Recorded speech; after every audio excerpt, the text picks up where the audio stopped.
Good morning friends. Prabhakar Singh knowledge अड्डा में एक बार फिर से आपका स्वागत है। दोस्तों, जीव विज्ञान के इस सीरीज में 30 वेरी इंपॉर्टेंट क्वेश्चंस को डिस्कस करेंगे, जो क्वेश्चंस बहुत बार पेपर में रिपीट हुए हैं। ये आपके रिवीजन के लिए बेस्ट हैं। आइए शुरू करते हैं। सबसे पहला क्वेश्चन है, जीव विज्ञान का पिता किसे कहा जाता है? वेरी इंपॉर्टेंट क्वेश्चन है।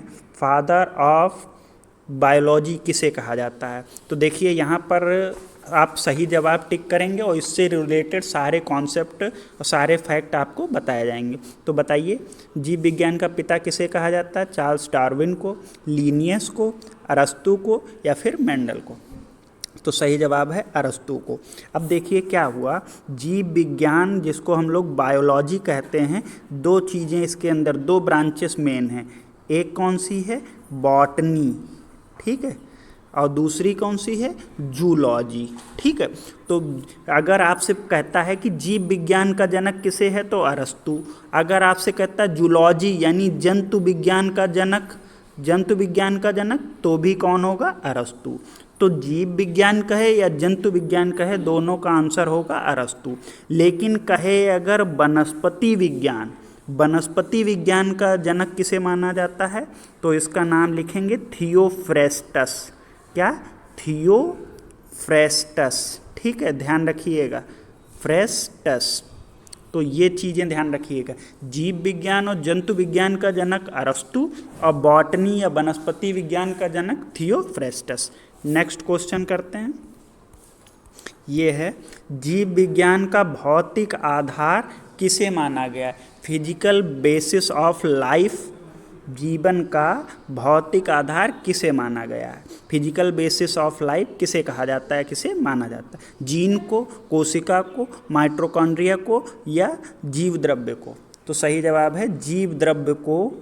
ये आंसर याद रखिएगा, जीव द्रव्य को जीवन का भौतिक आधार माना जाता है। और ये पूछा जाता है, जीव द्रव्य को जीवन का भौतिक आधार किसने कहा? तो ये नाम ध्यान रखिएगा, हक्सले नाम के एक साइंटिस्ट थे जिन्होंने क्या जीव द्रव्य को जीवन का भौतिक आधार कहा है, हक्सले ने, ठीक है। ये भी क्वेश्चन एक बार पूछा गया है। नेक्स्ट क्वेश्चन करते हैं। दोस्तों, सीक्वेंस से कोई मतलब नहीं है, वो थोड़ा पीडीएफ बनाने में ऊपर नीचे हो गया, उससे कोई प्रॉब्लम नहीं। टीबी के टीके का आविष्कार किसने किया? Very important question. जितने भी टीके वाले क्वेश्चन हैं, 3-4 हैं, वो पूछे जाते हैं। तो ये क्वेश्चन है, टीबी के टीके की खोज किसने की? लुइस पास्चर ने, अलेक्जेंडर फ्लेमिंग ने, रॉबर्ट कोच ने या कोई नहीं? तो बताइए, इसका सही जवाब है रॉबर्ट कोच ने। वेरी इंपॉर्टेंट क्वेश्चन है, याद रखिएगा। टीबी के खोज किसने करी? रॉबर्ट कोच नामक वैज्ञानिक थे, इन्होंने इसकी खोज करी, ठीक है। नेक्स्ट क्वेश्चन करते हैं। क्वेश्चन है, कौन सा पौधा कवक और शैवाल में परस्पर संबंध दिखाता है? मतलब कहता है कवक और शैवाल के बीच की कड़ी, ये हो गया कवक और ये शैवाल, तो इन दोनों को कनेक्ट करने वाला पौधा कौन सा है? तो कौन है? Lichen, Chlorella, Aspergillus, Lecanora. तो हम जानते हैं लाइकेन है जो कवक और शैवाल के बीच में सहजीविता का लक्षण प्रदर्शित करता है, ठीक है। ये दोनों के लिए क्या, एक दूसरे को लाभदायक बनाता है। कौन? Lichen. Very important question. Lichen कवक और शैवाल के बीच में सहजीविता को प्रदर्शित करता है। अब दूसरी बात, लाइकेन में याद रखिए, ये वायु प्रदूषण के अच्छे सूचक हैं, ठीक है। वेरी इंपॉर्टेंट, वायु प्रदूषण की सूचना कौन देते हैं? लाइकेन। ध्यान रखिएगा, ये दोनों क्वेश्चन लाइकेन से पूछे जाते हैं। लाइकेन क्या है?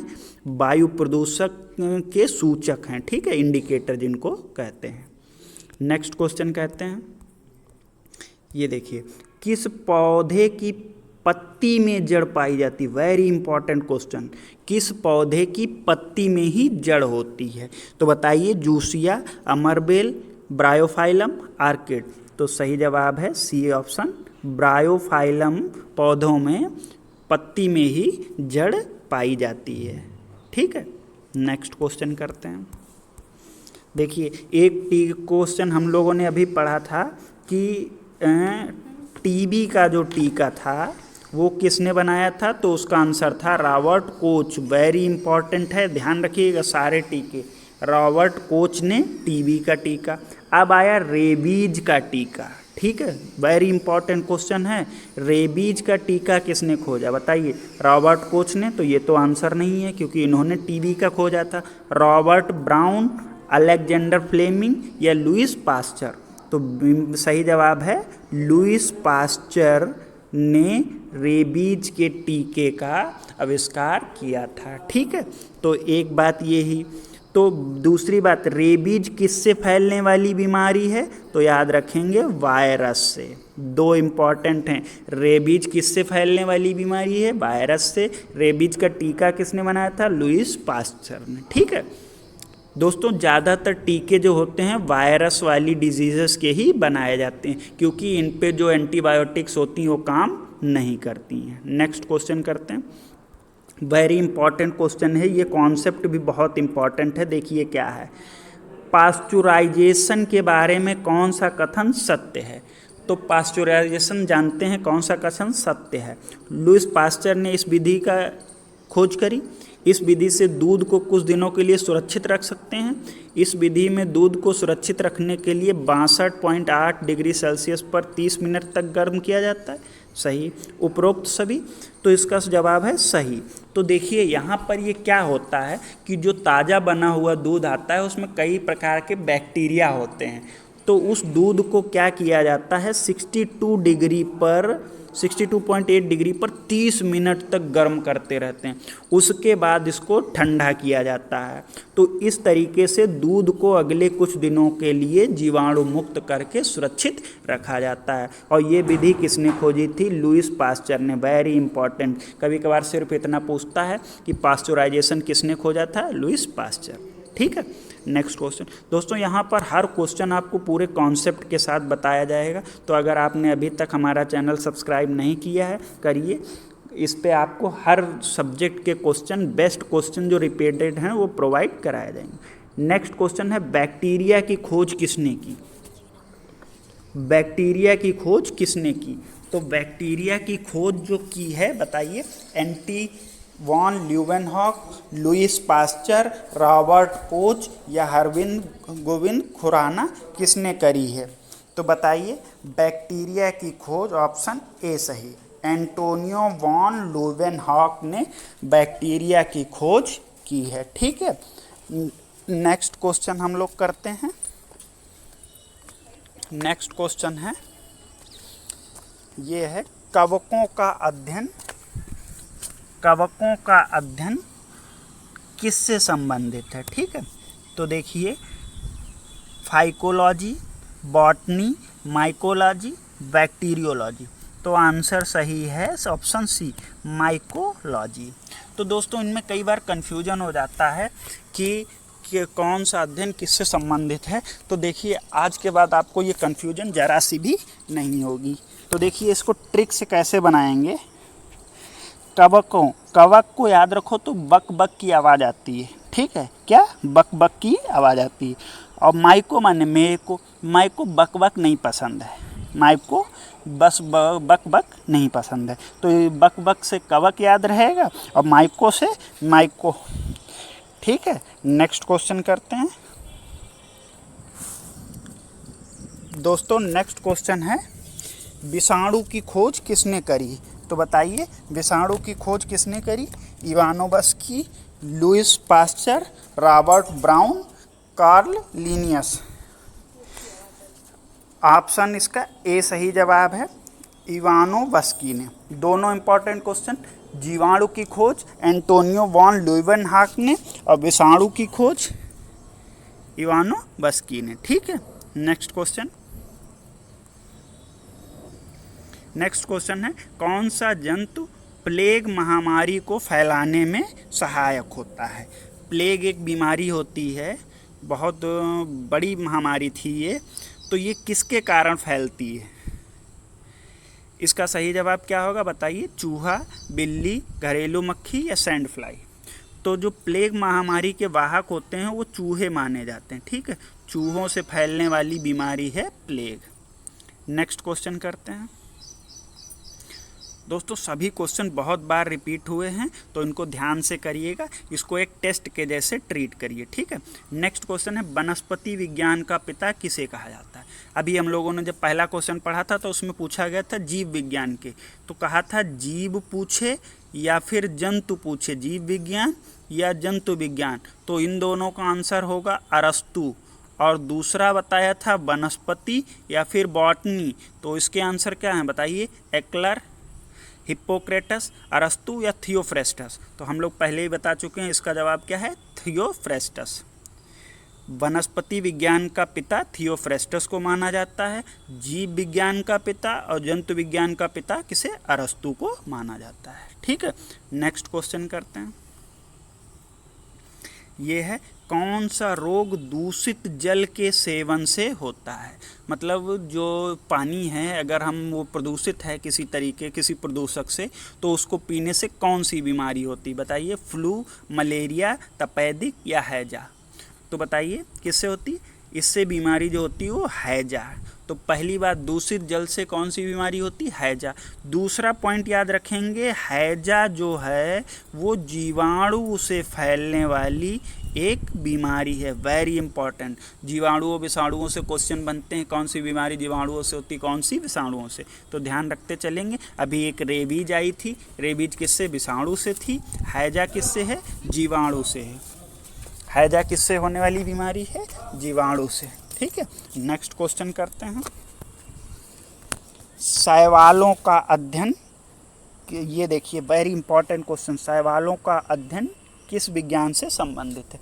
दोस्तों ये ब्रांचेस ऑफ साइंस हैं, कुछ जो हैं पेपर में बहुत पूछी जाती हैं। तो अभी हम लोगों ने एक पढ़ी थी माइको बकबक नहीं पसंद है, यानी माइकोलॉजी किससे संबंधित थी, कवक से, तो ये तो हमारा आंसर नहीं हो सकता। अब दूसरा क्या है, फाइकोलॉजी, वायरोलॉजी या बॉटनी। बॉटनी तो अभी पढ़ा था किससे, वनस्पति विज्ञान से कहते हैं, तो ये इससे भी नहीं है। दो बचे हैं, वायरोलॉजी, वायरो ये वायरस से संबंधित है, ये भी नहीं है, तो मतलब सही क्या है, फाइकोलॉजी, ठीक है। तो इसका सही जवाब क्या है, फाइकोलॉजी। अब याद कैसे रखें, शैवाल में एक वर्ड आ रहा है बॉल, ठीक है, ये सैलाबों लिखा है, ये होता है शैवाल, थोड़ी मिसप्रिंटिंग है, क्या है, शैवाल, ठीक। शैवाल को अंग्रेजी में एल्गी कहते हैं। तो इसमें देखिए एक शब्द क्या आया, बॉल, तो बॉल क्या कहते हैं, बॉल फाइको, जब भी कहेगा फाइको तो क्या, बॉल, यानी शैवाल, ठीक। नेक्स्ट क्वेश्चन करते हैं। डायलिसिस का प्रयोग किस रोग के इलाज के लिए किया जाता है। तो बताइए डायलिसिस का प्रयोग किस रोग के इलाज के लिए करते हैं, हृदय के लिए, स्पाइनल कॉर्ड, किडनी या मस्तिष्क। दोस्तों जब हमारे किडनी या गुर्दे में खराबी आ जाती है तो उस प्रक्रिया को शुद्ध करने के लिए, सही करने के लिए डायलिसिस का प्रयोग किया जाता है। तो इसका सही जवाब है किडनी या गुर्दा। ये किससे संबंधित है, किडनी या गुर्दे से। नेक्स्ट क्वेश्चन करते हैं। ये वेरी इंपॉर्टेंट क्वेश्चन है, BCG का टीका किस रोग की प्रतिरक्षा से लगाया जाता है। बताइए BCG का टीका किस रोग से बचाव के लिए लगाते हैं, बताइए। इसका सही जवाब क्या होगा, खसरा, TB, चेचक, पोलियो। तो BCG का टीका किस लिए लगता है,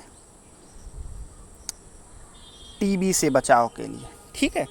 किससे बचाव के लिए, TB से बचाव के लिए इस BCG का टीका लगता है।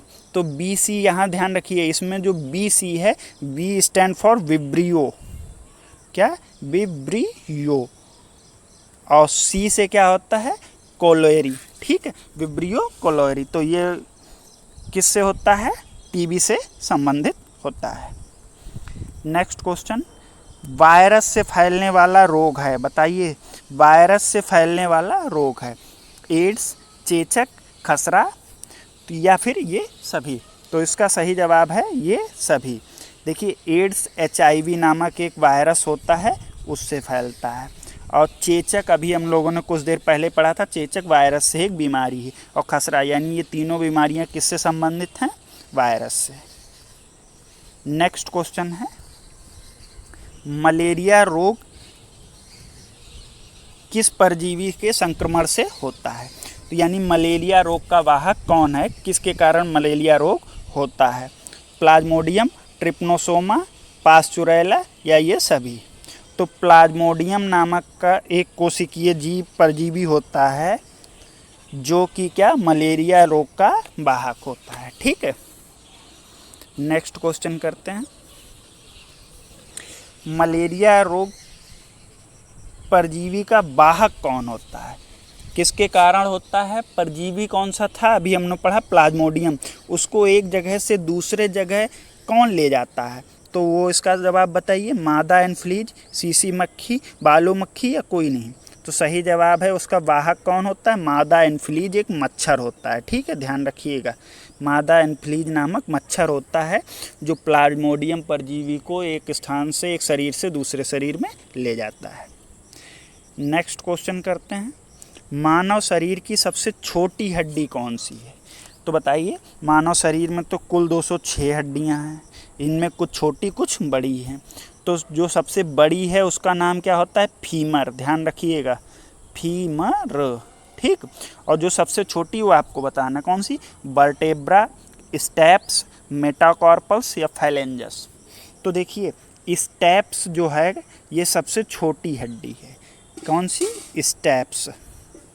ठीक, और स्टेप्स पाई कहाँ जाती है? तो ध्यान रखेंगे कान में, और कान में कुल कितनी हड्डियां होती हैं? दोनों कान में 6 हड्डियां होती हैं, यानी 3-3। ठीक, नेक्स्ट क्वेश्चन करते हैं। मनुष्य द्वारा सांस में कौन सी गैस ली जाती है? बताइए सही जवाब इसका। ऑक्सीजन, कार्बन डाइऑक्साइड, नाइट्रोजन या फिर हाइड्रोजन? तो सही जवाब है ऑक्सीजन। मनुष्य सांस में कौन सी गैस ग्रहण करता है? ऑक्सीजन। ऑक्सीजन का सूत्र क्या है? O2। कितने % एटमॉस्फेयर में पाई जाती है? 21%। Very important question. ठीक है, कितने % है? 21%। सूत्र क्या है? O2। नेक्स्ट क्वेश्चन करते हैं। वेरी इंपॉर्टेंट क्वेश्चन है ये। कौन सी विटामिन सूर्य की रोशनी में बनती है?